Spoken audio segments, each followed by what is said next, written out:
Supreme court ने केंद्र सरकार के आदेश को पलटते हुए सुदर्शन टीवी के मुस्लिम समुदाय के लोगों के सिविल सर्विसेज के परीक्षा पास करने से जुड़े कार्यक्रम के प्रसारण पर रोक लगा दी है। शीर्ष अदालत ने इसके साथ ही इलेक्ट्रॉनिक मीडिया के सेल्फ रेगुलेशन के लिए मानक तय करने को भी कहा है।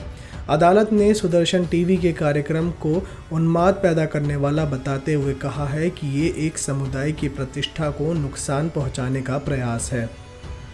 कोर्ट ने कहा कि 5 नागरिकों की एक कमेटी का गठन किया जा सकता है जो इलेक्ट्रॉनिक मीडिया के सेल्फ रेगुलेशन के लिए मानक तय करें। इस कमेटी में कोई भी सदस्य राजनीतिक तरफदारी करने वाला नहीं होंगे। ये सराहनीय कद वाले लोग होंगे। सुदर्शन टीवी ने एक प्रोग्राम के प्रोमो में दावा किया था कि सरकारी सेवा में मुस्लिम समुदाय के सदस्यों की घुसपैठ की साजिश का पर्दाफाश किया जा रहा है। Justice D.Y.. चंद्रचूड़ की बेंच ने कहा कि पहली नज़र में ये एपिसोड अल्पसंख्यक समुदाय को बदनाम करने वाला लगता है। कार्यक्रम के प्रोमो में दावा किया गया है कि सरकारी सेवा में अल्पसंख्यक समुदाय के लोगों की घुसपैठ का पर्दाफाश किया जा रहा है। कोर्ट ने कहा कि कुछ चैनलों पर होने वाली डिबेट चिंता का विषय है।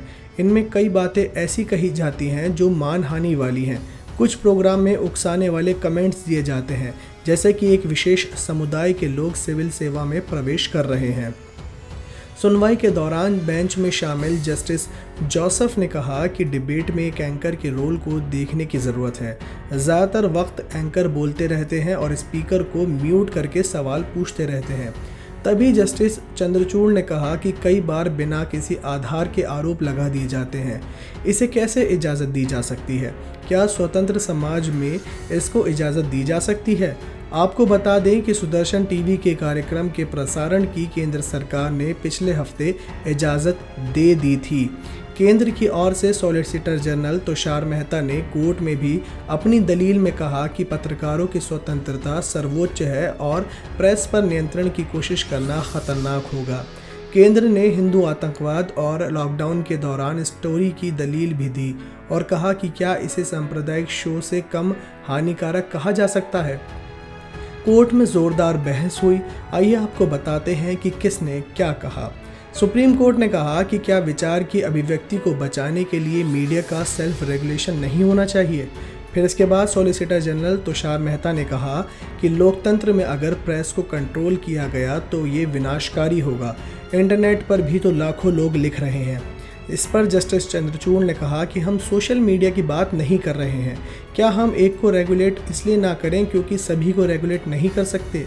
इसके बाद जस्टिस जोसेफ ने कहा कि पत्रकार की आज़ादी संपूर्ण नहीं है। जिस तरह से भारत के सभी नागरिक को विचार रखने की आज़ादी है, वहीं प्रेस को भी है। पत्रकार को अलग से आज़ादी नहीं मिली है। जस्टिस चंद्रचूड़ ने कहा कि पत्रकार को निष्पक्ष टिप्पणी करनी चाहिए। क्रिमिनल जांच में मीडिया ज़्यादातर एक ही हिस्से की छानबीन पर फोकस करता है। एंकर और एक समुदाय विशेष को निशाना बनाते हैं। हम एक स्टैंडर्ड चाहते हैं।